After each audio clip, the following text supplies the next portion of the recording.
Yo, what's up, everybody? Big Dog back here at MmaTape, coming at you today with a breakdown for Jean Paul Lebosnoyani versus Phil Rowe.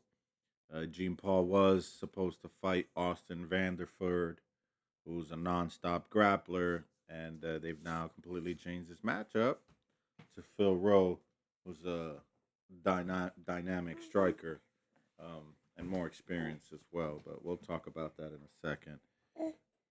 You're gonna probably hear my kids on the background in this video, but I just needed to hurry up and record this and get it over with.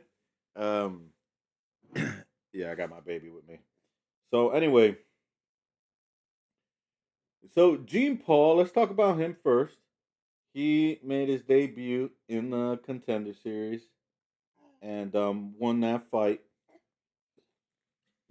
As I said this in a previous video, that's right. I don't gotta talk too much about Gene because I already did a video on him.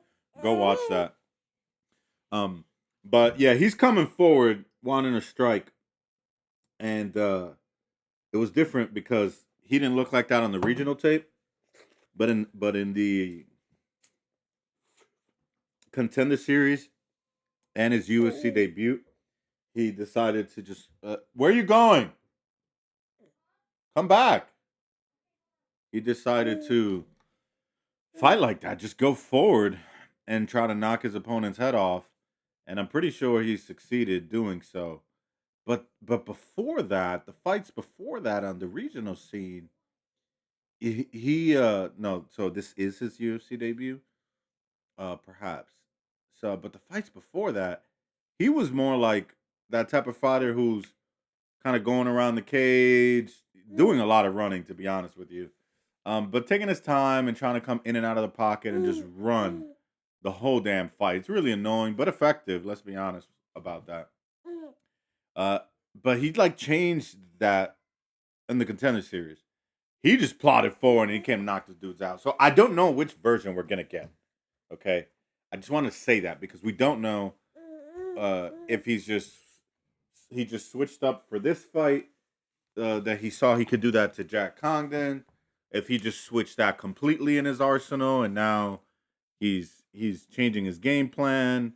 I there's a lot of question marks with Gene. Okay, but he's very competent on the ground, and he does go for takedowns when he needs them. But he wants to stand and bang, and he hits pretty hard, but he is hittable. There's Phil Rowe. I saw a lot of his fights, and I like what I saw. I like what I saw. This is the last video, so yeah. I know. And your mom's about to get out of work too. So I really like what I saw from Phil, man. He has very high level striking, good bob and weave ability, um, very fast. This dude could strike. This dude could fight, man.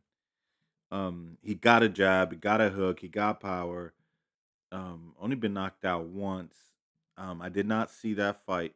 Note to self: watch the fight where he got knocked out, but it's probably a TKO. I don't know. Oh, this is his first fight of his career. I'm definitely not of his professional career. So I'm definitely not putting too much weight into that. But Thoreau's a dog. You know what's worth talking about? This Neil Magny fight. I wanted to see somebody wrestle him because I haven't seen much of that, and because Fight Pass is not showing the fights that were on ESPN towards the end there. I can't see this Coe and Lusa fight. I think there was grappling there. I know Ange Lusa has pretty explosive takedowns and Cole's well rounded, but I can't go back and watch that, and I'm upset because I was trying to see him grapple or be grappled. And I went to the Neil Magny fight. I'm like, oh well, Neil Magny, he's a clincher. He gets fights to the ground. Let's see that fight. Dude, Phil Rowe grappled him. He held him. His whole game plan there was to just grapple Neil Magny and beat him on his own game. He clinched him the whole damn fight. Didn't really do much, but you saw that the grappling is there.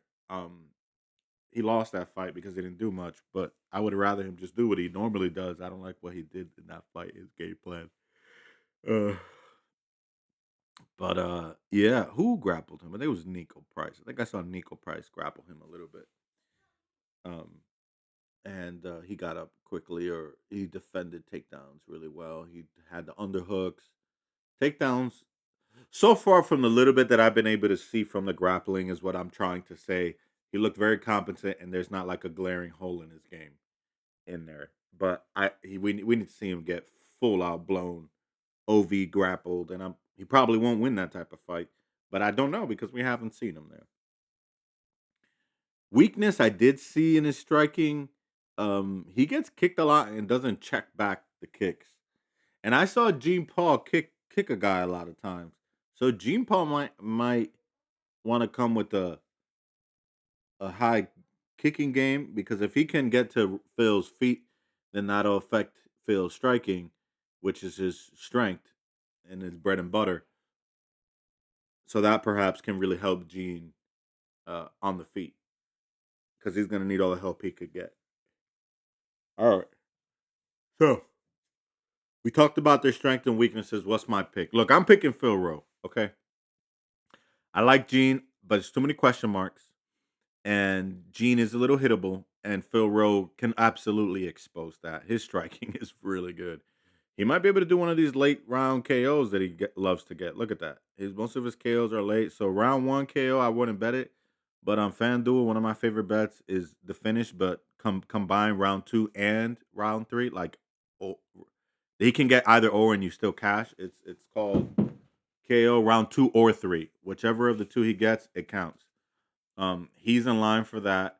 But I do think Gene is tough, so it's very likely this goes to decision and Phil wins decision. But these guys are going to go in there and hurt each other. And as long as their chins hold up, I think Phil Rowe can win it on the scorecards. His striking is too clean. He has such clean striking, and he's fast, quick. So Phil Rowe's the underdog.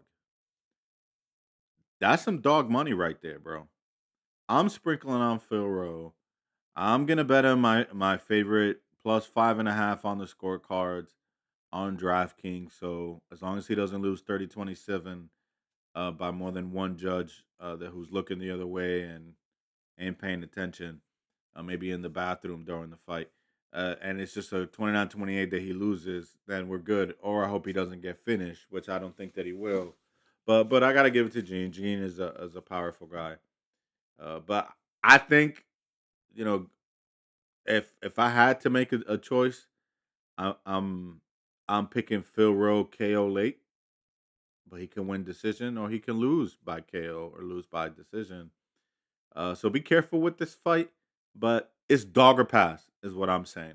Give me Phil Rowe, more experience, amazing technique. This guy can bang, bro. I'm telling you, this guy can bang. And I can almost assure you that what this fight is going to be is they're going to test each other out on the feet. Gene Paul's gonna realize he want nothing to do with Phil Rowe striking, and he's gonna turn him into a grappler. And then we're gonna see Gene Paul's grappling, and we're gonna see Phil Rowe's grappling, defending it, and then have some notes for the afterthought videos for the next fights. But give me the Fresh Prince Phil Rowe in this fight. Like, comment, subscribe, turn the post notifications on, and tell me what you think about this fight. And tell me if you like this pick. If you think my pick sucks, tell me down below why you slobbing all over Gene Paul, and I would love to hear about it. I'm out, guys. Peace.